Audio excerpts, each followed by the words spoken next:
Hola a todos y a todos, bienvenidos a este espacio Jucam. Yo soy Catalina Prieto. Y yo soy Juan Esteban Zuluaga. Y hoy tenemos un nombre que por primera vez nos viene a hablar de un tema que en Oriente es muy reconocido, pero en Occidente está llegando también con mucha fuerza y con mucha necesidad por la orientación y la invitación que nos hace a nosotros como seres humanos de conectar con nosotros mismos en plena atención. Ahí les voy dando pistas de qué tema se nos va acercando.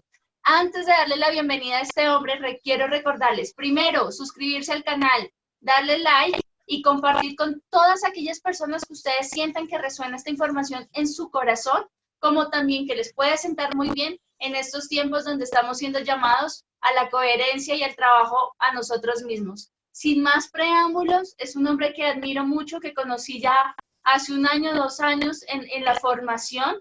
Y bueno, él ya les contará un poco más de esto. Él se llama Germán Antonio Roa Cabrera. Antonio, bienvenido a este espacio, a Jucam, que es tu casa. Juan, muchísimas gracias por la invitación, de verdad, un placer, muy agradecido de estar aquí compartiendo este espacio con ustedes. Muchas gracias, Germán. ¿Te gusta que te digan más Germán, Antonio o Germán Antonio? Mira que casualmente en el último retiro que hicimos este año de transpersonal, resultó algo ahí con el tema de mi nombre, ¿no? Porque algunas personas me dicen Germán, otras me dicen Antonio, y bueno, hubo ahí un tema de trasfondo y resulta que en algún momento, descubrimos que yo en algún momento de mi vida peleé con el Germán, ¿sí? Entonces ando en proceso de reconciliarme con el nombre completo, entonces Germán Antonio está bien. Ah, bueno, perfecto, muy bien. Como ya escucharon, entonces les cuento un poco de Germán Antonio. Él es profesional en administración de empresas con especialización en gestión humana y trabajó por más de 30 años en el mundo corporativo. Y lo que empezó a notar en ese mundo es que él siempre tenía un don con la gente, un don de ayudar, un don de servir. Pero el mundo corporativo, obviamente por ese mundo, pues no le permitía entregarse, no le permitía ayudar de la manera como él realmente lo quería y como la gente realmente se lo merecía. Por esa razón, en el momento que tuvo la oportunidad, se certificó como consultor mindfulness transpersonal, el cual para él ha sido un cambio de vida totalmente, porque actualmente ya dejó el mundo corporativo, se dedica 100% a la consultoría mindfulness, a través de la cual también dicta diferentes talleres y de esa manera realmente ha podido cumplir lo que siempre su corazón ha anhelado, que es el servir a los demás. Así que él hoy nos va a hablar sobre una mirada interna en tiempos de cambio, justamente en estos momentos de incertidumbre, un poco de cambios, de transformaciones, como ha pasado en los últimos meses por este virus, ¿no? El coronamor, como algunos lo llaman. Nos va a hablar justamente de cómo podemos vernos, cómo podemos observarnos y cuál es la invitación interna. Así que, Germán Antonio, por favor, cuéntanos un poco más sobre esto. Bueno, perfecto. Efectivamente, estamos en eso, digo, trabajando este tema que se llama una mirada interna en tiempos de cambio, todo bajo la mirada mindfulness, ¿sí? ¿Qué es mindfulness? Mindfulness también es conocido como atención plena o conciencia plena, ¿sí? Define un estado de la mente que consiste simplemente en estar aquí y ahora con atención y con aceptación, sin juzgar, de manera atenta, simplemente observando.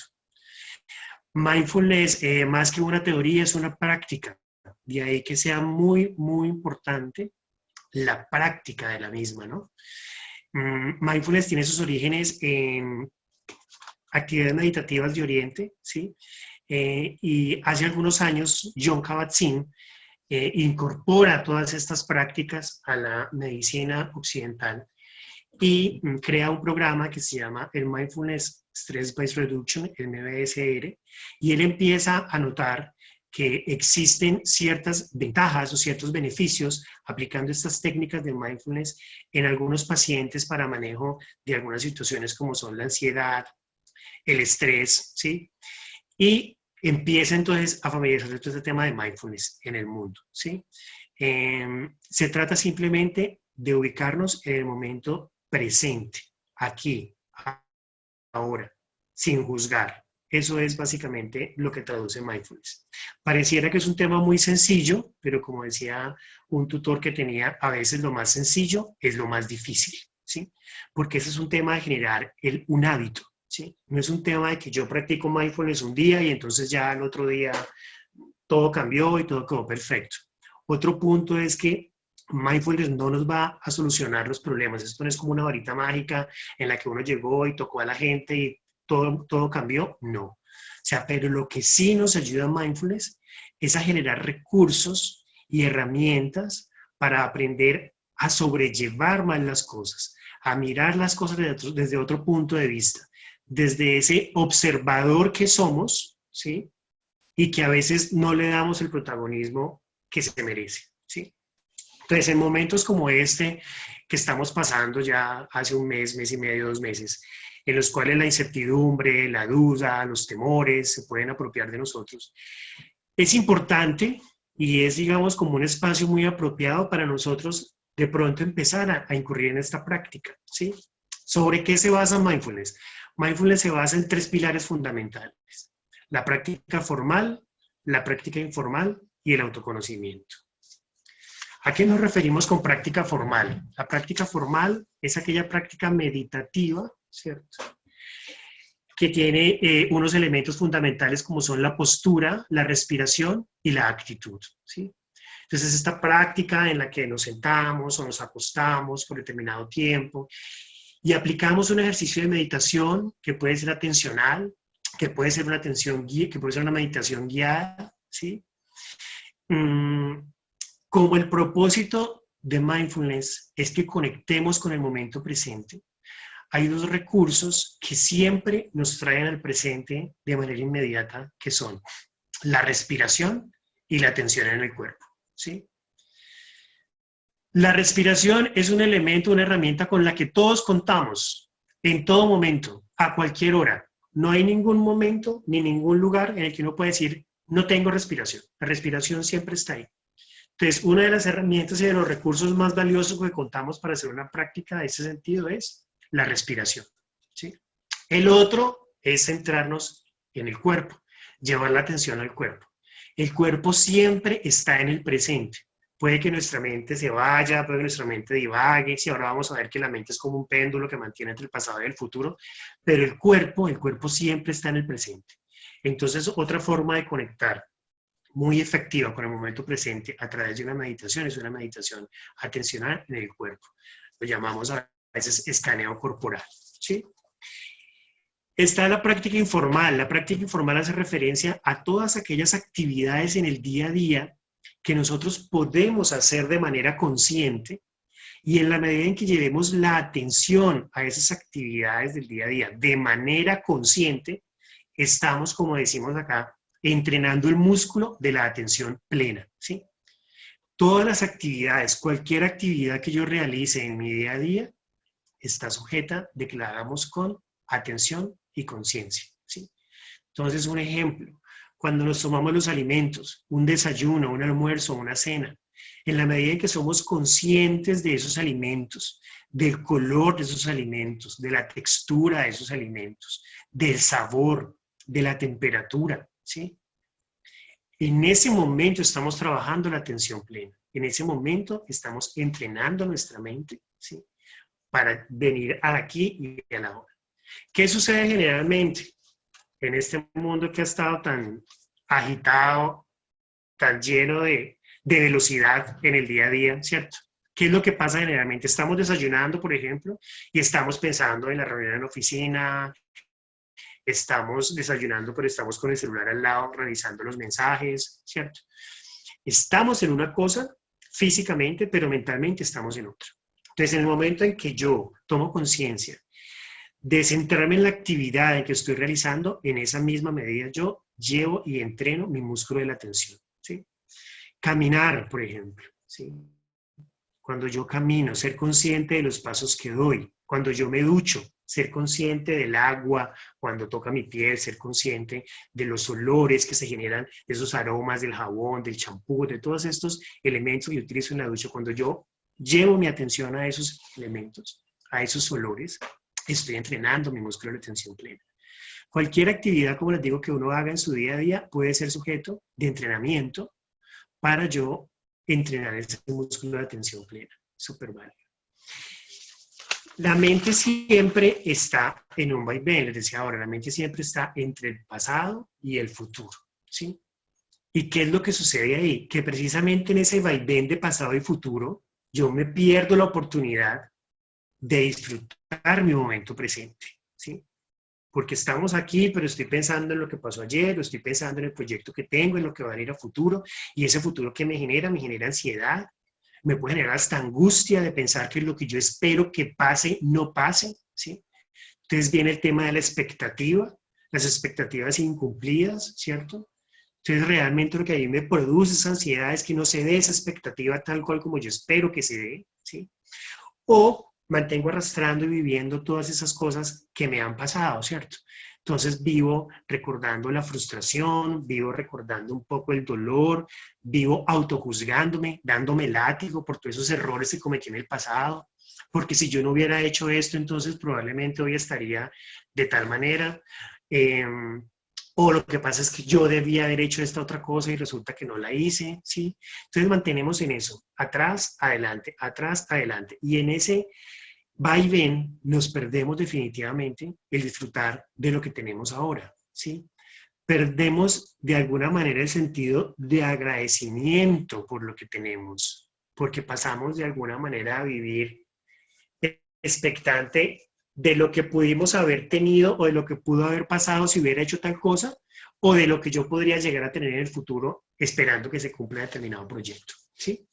Entonces, es un movimiento pendular constante que nos desconecta del momento real ahora y hace que perdamos capacidad de disfrute del momento real, que en últimas es lo que realmente tenemos. El aquí y el ahora es lo que realmente existe. No sabemos mañana qué va a pasar, no sabemos dentro de una semana qué va a pasar, ¿sí? Entonces, a eso es que nos lleva mindfulness, a disfrutar del momento presente, a que vivamos el aquí y el ahora. Y eso no significa que yo no planee ni que yo no proyecte, entonces que me vuelva ahí pues como que la vida Dios me lleva, Dios me trae. No. Obvio que hay que planear, obvio que hay que proyectar. Todos tenemos objetivos, todos tenemos metas. Pero el tema es dedicarle la atención necesaria a eso, no más de la que necesitamos. Listo, entonces yo quiero que pase tal cosa en el futuro. Ok, dedícate en el momento presente a hacer lo que te corresponde hacer para que eso suceda en el futuro. Pero concéntrate en este momento, en eso que tienes que hacer ahora, ¿sí? Deja de estar pensando tanto como en el resultado de lo que va a pasar, no, es en este momento que tienes que hacer para que eso que quieres que pase, pase, ¿sí? Entonces, es un poco eso. Y respecto del pasado, es listo, mirar atrás, ok, cometí errores, me equivoqué, debí haber hecho, no hice, en fin, pero eso ya pasó. Eso ya no está, sobre eso no hay nada que hacer, más que aprender las lecciones, si hay alguna lección que aprender, y procurar en lo posible no volverlas a cometer en el momento presente, que es donde debo centrar mi atención, ¿cierto? Eso en cuanto a la práctica formal y a la práctica informal. Y viene el tema de autoconocimiento, que a mí particularmente me parece que es de lo más nutritivo que tiene el mindfulness, y es esa mirada introspectiva de encontrarme conmigo mismo, de reconocerme a mí mismo, de reconocer todas esas sombras que nos acompañan, ¿cierto? Y a las que a veces les hacemos el quite y las dejamos que pasen de agache, ¿sí? Cuando me descubro ese yo egoísta, cuando me descubro ese yo envidioso, cuando me descubro ese yo mezquino, ¿cierto? Que percibo que está mal, ¿sí? Porque juzgo además, ¿sí? ¿No? Tiendo a etiquetar, ¿sí? Pero me hago caso omiso a todo eso y lo dejo pasar, lo dejo pasar, lo dejo pasar. ¿Qué pasa con eso? ¿Qué pasa con ese ego, ¿sí? Que también me hace ahí, me da vueltas y vueltas y vueltas? ¿Lo alimento, no lo alimento? ¿Cuál es mi posición respecto de ese ego, ¿sí? ¿Cuántas veces me dejo yo suplantar por ese yo sustituto? ¿Sí? Ese yo que actúa para satisfacer las necesidades externas, más no mis necesidades internas. ¿Sí? O sea, ¿por qué razón actúo yo de tal o cual manera? Actúo así porque precisamente eso es lo que a mí me genera bienestar, eso es lo que a mí me genera plenitud, eso es lo que me hace sentir coherente conmigo mismo, con mi forma de pensar, con mis principios, con mis valores. O yo actúo así simplemente porque son los condicionamientos que una sociedad o que un medio cultural me ha inculcado, ¿sí? Porque hemos sido criados todos en medio de unos condicionamientos culturales, de tipo académico, de tipo social, de tipo familiar. O sea, cada uno de entre nosotros es un mundo, ¿sí? Y es un mundo que ha sido forjado en función de esos medios en los cuales se ha venido desarrollando desde su niñez, ¿sí? Que son todos esos que acabamos de mencionar. Entonces, cuando yo descubro ese yo sustituto, ¿qué hago con ese yo sustituto? ¿Trabajo en él? ¿O por el contrario, sigo dejando que crezca y crezca y crezca y crezca? Lo sigo alimentando, ¿sí? Entonces, de ahí surgen algunas preguntas muy importantes que son, por ejemplo, ¿quién soy? ¿Quién soy yo? ¿Sí? Entonces, cuando uno estaba chiquito, por ejemplo, uno estaba pequeño, uno le preguntaban, ¿usted qué quiere ser cuando grande? Entonces uno decía, no, yo quiero ser médico, no, yo quiero ser ingeniero, no, yo quiero... O sea, ese ser desde chiquito es muy asociado al hacer. O sea, esa es la profesión que usted quiere tener cuando sea grande. Pero realmente usted qué quiere ser, qué tipo de persona quiere ser. ¿Quiere ser una buena persona? ¿Quiere ser una persona bondadosa, compasiva? ¿Quiere ser una persona que se preocupa por los demás? ¿Qué tipo de persona quiere ser? Pero nunca, digamos, se preocuparon mucho por hacer esta distinción en nuestro proceso formativo. Siempre por el contrario, me preguntan, ¿usted qué quiere ser cuando grande? Me decían, no, yo quiero ser bombero. No, pero es que eso no da plata. No, yo quiero ser tal profesión, yo quiero ser artista. No, pero pues se va a morir de hambre usted siendo artista. O sea, siempre asociaban el ser más al hacer y al tener, ¿sí? Entonces hay como una pérdida de concepción del ser desde que empezamos nuestro proceso formativo de pequeños, ¿sí? Siempre todo como muy enfocado al tema material, al tema de tener. Entonces, cuando hacemos esos procesos de introspección y de autoconocimiento, ¿cierto? Empezamos a cuestionarnos todo eso y a encontrarnos todo eso y a reencontrarnos con lo que es realmente nuestra verdadera esencia, a preguntarnos qué tanto somos nosotros mismos y qué tanto actuamos. Y entonces aquí vemos todo el tema de las máscaras, ¿cierto? ¿Qué máscara me pongo? ¿Qué máscaras uso y en qué momentos? Y más que identificar qué máscaras me pongo es decir o identificar por qué me pongo esas máscaras, por qué las uso, ¿sí? ¿De qué me estoy protegiendo? ¿Qué no quiero que vean de mí? ¿O qué no quiero que se den cuenta de mí que yo me escondo detrás de esa máscara? Para no permitir que los otros vean esa parte de pronto esencial de mí. ¿Qué es lo que hay ahí? ¿Cuál es el temor? Que los demás vean qué, que descubran qué, ¿sí? Te escucho, Cata. ¿Tienes una Gracias. pregunta? Sí, sí, me parece muy interesante todo lo que estás diciendo, sobre todo eso de lo que tenemos, de poder tener la capacidad de reconocer nuestra sombra, darle un nombre y hacernos este tipo de preguntas tan trascendentales como las invitaciones que nos estás haciendo. Desde el mindfulness como un camino de mirada interior, ¿qué herramientas podemos encontrar o qué herramientas nos ofreces para poder transitar esto en la sombra? Porque puede que a muchos les guste verse solo con la luz, pero cuando se ven con la sombra se estrellan y dicen, ¡ah! No puedo creer que yo tenga todo esto. Entonces, ¿de qué forma o de qué manera el mindfulness nos acompaña a transitar este ver la sombra, pero también poderla elevar a su máxima esplendor? Muy bien, Cata. Sí, mindfulness nos invita a nosotros a practicar 6 actitudes. 6 actitudes mindfulness a través de las cuales podemos transitar todo esto. Uno es no juzgar, ¿sí? Hablábamos ahora al comienzo, es no darnos tanto látigo, es entender que eso está ahí, que también es parte de nosotros y que en la medida en que yo lo reconozca, en que la medida en que yo no lo niegue, ¿sí?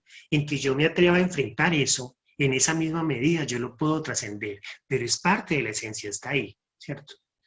El tema es que yo lo reconozco y que no luche contra eso. La paciencia es no querer cambiar eso de una sola. Todo es un proceso, todo tiene su momento. Empezar es un trabajo mío interior, ¿cierto? Dale. Siento Te que acabas de escucho. tocar un tema, siento que acabas de tocar un tema muy importante, sobre todo para los controladores, y es la rendición, ¿no? El rendirme a luchar con algo para verlo perfecto, para verlo como debe ser, ¿no? Con la norma.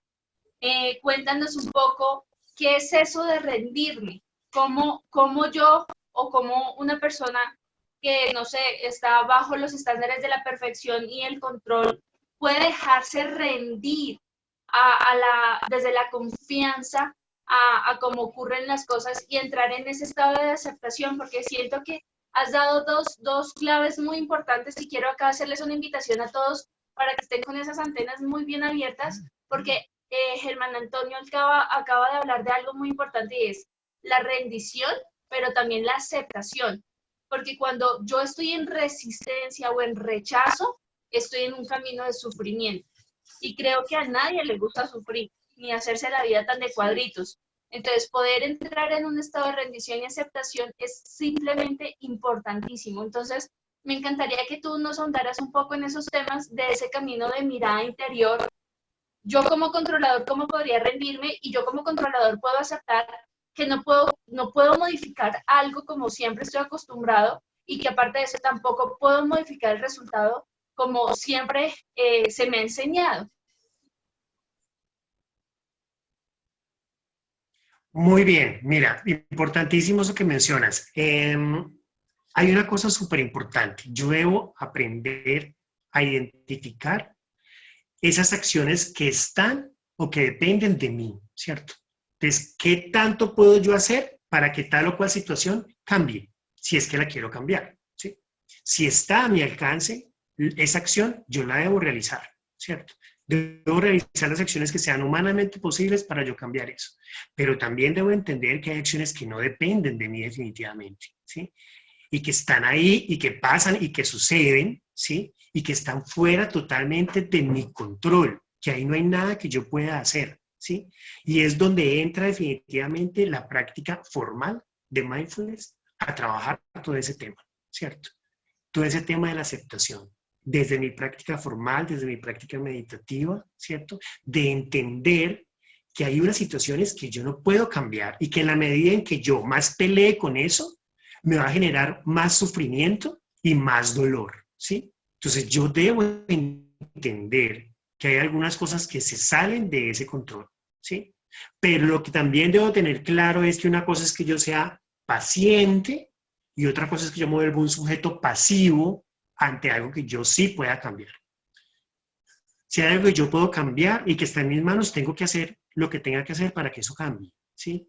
Pero hay situaciones como la que estamos viviendo, por ejemplo, ¿cierto? Todos en este momento de aislamiento, de encierro, de no poder moverte, que te cortan tu libertad, que no te puedes mover como te movías antes, ¿cierto? Tú ante eso no puedes hacer absolutamente nada para cambiarlo.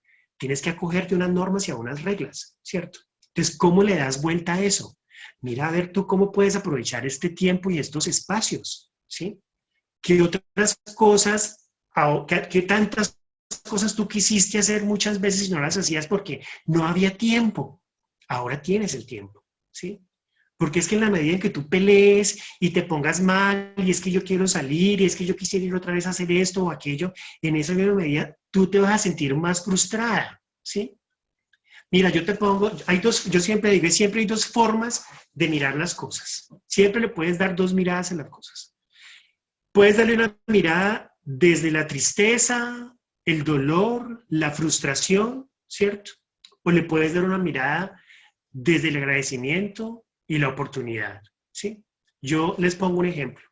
Yo perdí a mi papá hace 3 años, a mi mamá hace 3 años, perdí a mi papá hace 1 año y acabo de perder a mi hermano hace 2 meses, ¿sí? Entonces, vengo en una escala, digamos, de pérdidas anuales de miembros de familia muy cercanos, ¿sí? Alguien me decía, no, estás haciendo una maestría en duelos. Sí, de alguna manera ando haciendo maestría en duelos. Entonces, yo tengo dos alternativas, ¿cierto? O me victimizo y me voy contra el mundo y reniego de la divinidad y del universo y de Dios. ¿Por qué me hacen esto? ¿Por qué se me llevan mis seres queridos tan de seguido? ¿Por qué ahorita me cogió esta pandemia a mí solo, contra el mundo? ¡Qué horror! ¿Cierto?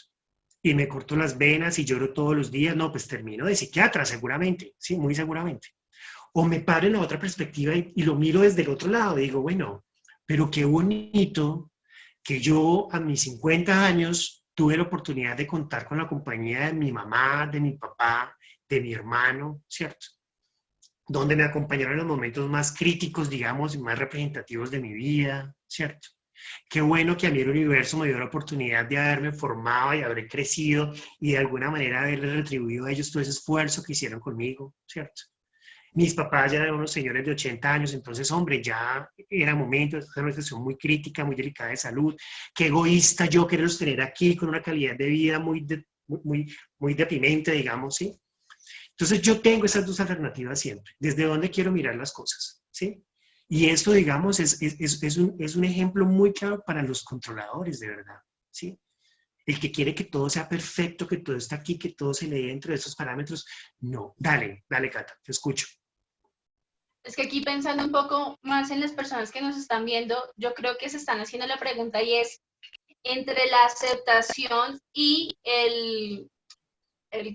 ¿cómo es? Y el que se hace como, se me fue la palabra, conformismo, ¿no? Porque muchas personas llegan y dicen, pero espérate, entonces si yo acepto todo, entonces yo me conformo con todo, ¿no? Que es la frase típica de la pregunta, ¿no? De esa línea tan delgada entre la aceptación. Entonces, desde tu experiencia, me encantaría que pudieses hablar qué es la aceptación y en qué se diferencia con el conformismo, porque siento que son dos cosas muy distintas y que finalmente la aceptación también es otro tipo de acción, ¿no? Muy bien. Vamos aquí a lo que decía ahora. Yo tengo que identificar qué está en mis manos hacer, ¿cierto? Entonces, otro ejemplo. Quiero cambiar de empleo. Ok, tú quieres cambiar de empleo. ¿Qué vas a hacer para cambiar de empleo? No, pues tienes que actualizar tu hoja de vida, tienes que enviar la hoja de vida, tienes que mover tus contactos, mover tus redes, de pronto contactar a los hunters, ¿cierto? Prepararte para tus entrevistas, ¿sí? Eso, digamos, hasta ahí vamos en mi accionar. Tú haces todo eso. Ah, pero es que yo he mandado muchas hojas de vida y no me llaman. Ok, perfecto. Pero estás haciendo lo que te corresponde. Entonces miremos qué mecanismos adicionales tenemos que generar para realizar, ¿cierto? Que no has hecho hasta ahora, ¿sí? No es que no me han funcionado las hojas de vida, no me han funcionado los hunters. Bueno, ¿qué otra cosa podemos hacer? ¿Sí? Hagamos ahí un pareto y miremos a ver entonces qué alternativas adicionales están que no has podido hacer. Entonces, ahí hay una aceptación en la medida en que, listo, yo estoy haciendo lo que me corresponde, no me ha resultado trabajo, ¿cierto? Entonces, listo, acepto que no me ha resultado trabajo, pero que vengo haciendo mi ejercicio. ¿Qué es lo que no puede pasar y cuál es el tema del conformismo? El que quiere cambiar de empleo, entonces me pregunta, ¿pero y qué estás haciendo? No, pues nada. ¿Pero cuántas hojas de vida has mandado? No, pues no he mandado muchas. ¿Cuántos headhunters has contactado? No, pues es que. Entonces, ahí lo que tenemos es el conformista. Tú quieres cambiar de empleo, pero de alguna manera te conformas con lo que tienes. No generas acciones para que eso cambie, ¿sí? Hay que insistir, claro, pero también hay que saber hasta dónde insistir, ¿sí? Sin caer en el conformismo, ¿ya? ¿Y hasta dónde insisto? Hasta donde yo agoto definitivamente el último recurso que está a mi alcance, que depende de mí, ¿sí? Cuando ya yo agoto todos esos recursos y el tema no funciona, viene el punto de aceptación. Ahí tengo que aceptar. Tengo que aceptar que definitivamente ese no era el trabajo para mí. Vendrá una oportunidad mejor seguramente, ¿sí? Entonces, desde ahí podemos diferenciar el tema de la aceptación y el conformismo, ¿sí?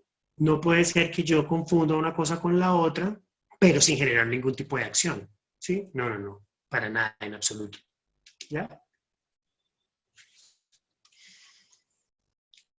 ¿Alguna otra inquietud de ahí?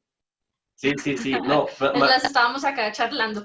Más que una inquietud, yo quiero compartir algo que siento que puede ser valioso, y es que junto con todo lo que nos has compartido de la metodología y de los tres pilares del mindfulness, simplemente quiero decir que en algún momento que junto con Cata estuvimos estudiando sobre esto, nos dimos cuenta que el mindfulness no es una herramienta sin bases, sino que tiene unas bases profundamente científicas y también muy medidas y estudiadas, ¿no? De hecho, esta metodología se ha adoptado de una manera tan fuerte, ¿no?, en Occidente, que se han llegado a hacer estudios a nivel de colegios, a nivel de universidades, e incluso se ha utilizado para disminución de efectos secundarios en hospitales y clínicas, con unos resultados sumamente positivos, ¿no? Incluso en algunos casos sorprendentes. Entonces simplemente quería mencionar eso como para que la gente que nos está escuchando vea y note que esto es una metodología que realmente tiene efectos biológicos, científicos y medibles en el cuerpo de cada uno, específicamente no solamente en el cerebro, en la disminución del estrés, porque algunos asocian a mindfulness con estrés, ¿no? Y no necesariamente. El mindfulness tiene muchísimas aplicaciones, muchísimas formas de trabajar con él. Y, por ejemplo, este tema de la autoconciencia, este tema de encontrar la diferencia entre lo que tú preguntaste ahorita. La aceptación y el conformismo. La aceptación y el conformismo. Todo el tema del duelo que has vivido tú. Entonces realmente es muy práctico y es tan práctico que se puede practicar de tres maneras diferentes, como nos lo explicaba Germán Antonio, ¿no? Formalmente, informalmente y activamente. Así que simplemente quería mencionar eso y decir que quien quiera realmente profundizar el tema mindfulness, que en primer lugar pues pueden contactar a Germán Antonio, también lo pueden buscar muy ampliamente en internet y van a encontrar cosas extraordinarias.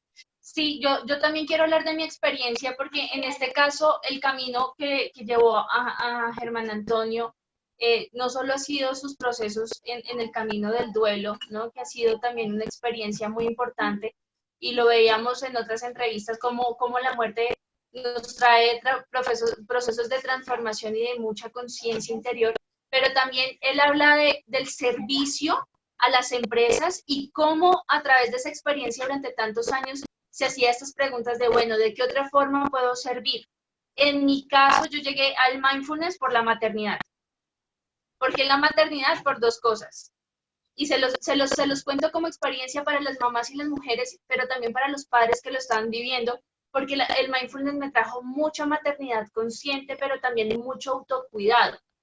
¿Por qué? Porque yo quería herramientas para poder ayudar a mi chiquito de 2 años, que era el mayor y el menor me llevaron al mindfulness, para poderle ayudar a gestionar sus emociones, ¿sí? Pero en el camino del mindfulness también me di cuenta que era una herramienta para mí de autocuidado y compasión. ¿Y por qué? Porque yo, con 3 hombres en la casa más el perro, me estaba volviendo loca, ¿no? Me estaba olvidando de mí, como les pasa a muchas mujeres en el camino. Y solo encontré, y esto va a sonar muy loco, y los que ya me conocen saben que esto ya hace parte de mi historia, y es que solo encontré un espacio para mí, para poder hacer las prácticas activas, y fue lavando la loza. Y yo les digo siempre que me encanta lavar la loza, porque ha sido a través de lavar la loza que he podido tener un espacio para mí, ¿no? Pues sé que estoy haciendo algo para la casa, pero en este espacio de una práctica activa he podido estar en contacto con el agua, estar en plena atención conmigo, estar en procesos trascendentales muy profundos. Yo le digo, Juan, hoy me iluminé lavando la loza porque me llegó una idea. Y dentro del autocuidado, el mindfulness es supremamente importante porque te regala mucho lo que es la compasión. Y Germán, a mí me encantaría que tú pudieses hablar de lo que el mindfulness nos regala como compasión y que en esos procesos de transición siempre es tan importante el autocuidado y la compasión. Sí, cuando hablamos de compasión, hablamos de esa mirada amorosa hacia nosotros mismos, ¿sí? y hacia los demás, ¿no? Y la compasión no como el pobrecito, sino como apachachar a nosotros mismos, entender que estamos ahí también para nosotros, ¿sí? Es esa mirada muy compasiva. Ahora que tú hablabas del tema, discúlpame, de lo de lavar los platos, Agatha Christie decía que a ella las mejores historias se le ocurrían lavando los platos. Casualmente, lo asocio ahora que tú mencionas lo de tus ideas y la lavada de platos, ella decía eso. Lo que observamos, ya sea en nuestro interior o exteriormente, debemos siempre observarlo con compasión, ¿no? La compasión debe ser mirada como un acto enérgico, de valor y de coraje, en el que hemos de mirar directamente al fondo del corazón y desde el fondo del corazón, ¿sí?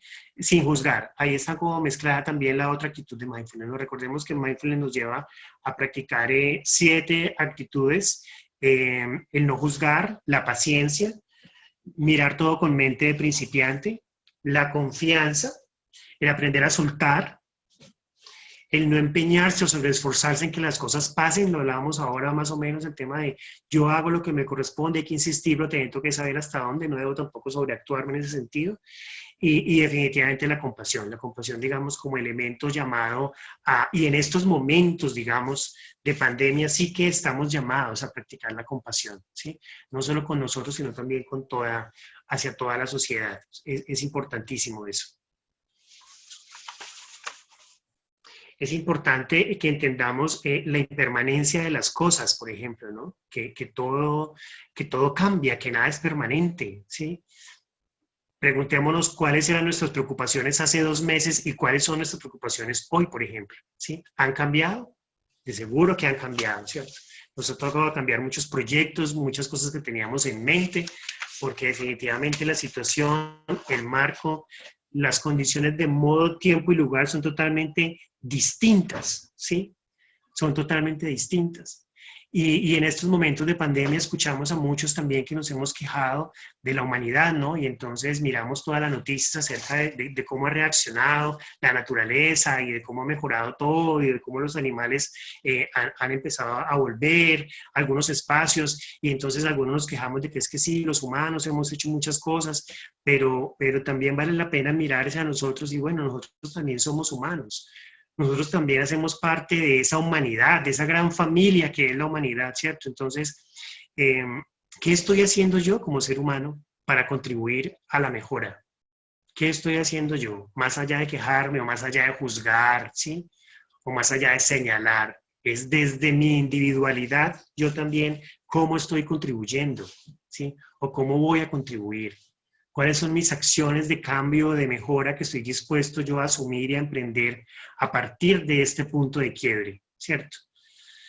Y cómo yo puedo encontrar en mindfulness y sus recursos y sus herramientas todo un apalancamiento para poder trabajar, identificar y accionar mejor todos esos elementos, ¿sí? Ese es el llamado, digamos. Dale, Cata. Gracias. Una pregunta para quienes te están viendo. ¿Qué talleres o qué acompañamientos estás realizando en estos momentos para que las personas que puedan estar interesadas en trabajar en mindfulness como un camino de reconocerse, de verse en este mundo de lo interior, cómo lo pueden hacer, cómo pueden contactarte o en qué redes sociales te pueden conseguir? Bueno, en este momento precisamente estamos promocionando un taller que se llama Una mirada interna en tiempos de cambio. Son 10 sesiones, ¿sí? A través de 10 reflexiones. Tiene 2 sesiones de acompañamiento individual, jornadas de meditación. Adicional a eso tenemos el taller de 8 semanas de mindfulness, que también lo podemos hacer. Y tenemos otros talleres individuales de temas muy puntuales, como son la comunicación consciente, el tema del estrés que mencionaba ahora Juan hace un poco, ¿sí? Tema de la comunicación, relaciones. Me pueden contactar en las redes sociales como @mindfulness, ¿sí? O en la página web www.aroa.com.co. Ahí pueden encontrar el portafolio de todos los servicios y talleres que estamos ofreciendo en este momento. Tenemos 2 procesos también de cuarentena, uno que se llama cuarentena emocional y otro que es el de cuarentena de atención plena. El cuarentena de atención plena está muy direccionado a la práctica de mindfulness como tal, y la cuarentena emocional está más direccionado a un tema de gestión de las emociones desde la mirada transpersonal, ¿sí? Pues yo estoy enamorada con este taller de una mirada interna en tiempos de cambio, porque siento que precisamente esas herramientas que estás ofreciendo, sobre todo y a propósito de la cuarentena, ¿no? Que vendría muy bien que hiciéramos un detox emocional, ¿no? A propósito de estos tiempos de Sí. recogimiento, pues qué rico que las personas puedan acudir a tu acompañamiento, acudir a tus talleres. De verdad, el mindfulness a mí me ha dado muchas herramientas, el mindfulness a nivel personal a mis hijos, y les puedo decir desde la experiencia personal que se las súper recomiendo, porque cuando uno hace un cambio interno, todo el exterior es un reflejo. Entonces, si yo trabajo en mí, yo puedo ver ese cambio interior en este proceso. Así que bueno, a todos les queda extensivo la invitación para que acudan a los servicios, a los talleres, el acompañamiento de Germán Antonio. Recuerden que en la descripción del video siempre les dejo los datos, las redes sociales de Germán Antonio, como también en nuestras redes sociales como Facebook e Instagram. Y bueno, Germán, para darte también las gracias a ti y a todos los que nos han acompañado en esta sesión.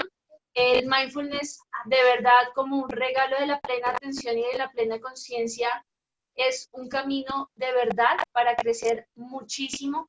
Así que bueno, te quiero dar las gracias por nutrirnos, por acompañarnos y por gestar y crear, ¿no? Ser un padre consciente en este taller que estás creando de una mirada interna en tiempos de cambio, porque siento que es muy importante esa fuerza del masculino en este proceso que estás creando y gestando, para también las personas que se sientan conectadas desde la importancia de acompañar y servir a otros, ¿no? Yo creo que esa es una gran pregunta y una gran invitación para la vida, y es de qué forma puedo dejar huella en la vida y que mi paso por este planeta siempre tenga un valor, ¿no? Así que yo te quiero dar las gracias nuevamente.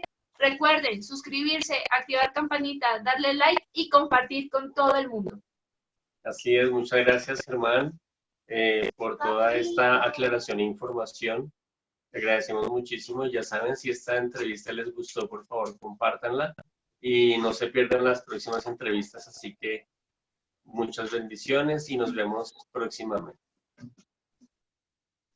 Bueno, muchísimas gracias a ustedes por la invitación. La verdad, les queda ahí también, sí, extensiva para que practiquen mindfulness. Luego les digo, mindfulness no es la varita mágica, pero créanme que sí les va a cambiar definitivamente el enfoque y la forma de ver muchas cosas, ¿sí? Y los va a llevar a entender y a aceptar, para los controladores, como decía Cata ahora rato, sobre todo, que hay muchas cosas que se salen de nuestras manos y que hay que aprender a vivir con ellas, ¿sí?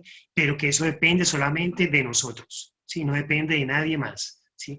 Por ello dice que cuando tú no puedes cambiar el exterior, el secreto está en que cambies el interior. Y si tú cambias, de verdad que todo cambia, todo se hace mucho más llevadero, la verdad que sí. Así que bueno, también les dejo un abrazo a todos, muchísimas gracias de nuevo por la invitación y bueno, espero que les haya gustado y que lo disfruten y que se acerquen a mindfulness.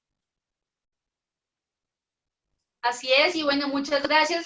Nuevamente, muchas gracias a ti y a todos los que nos acompañaron. Besos y un bendecido día.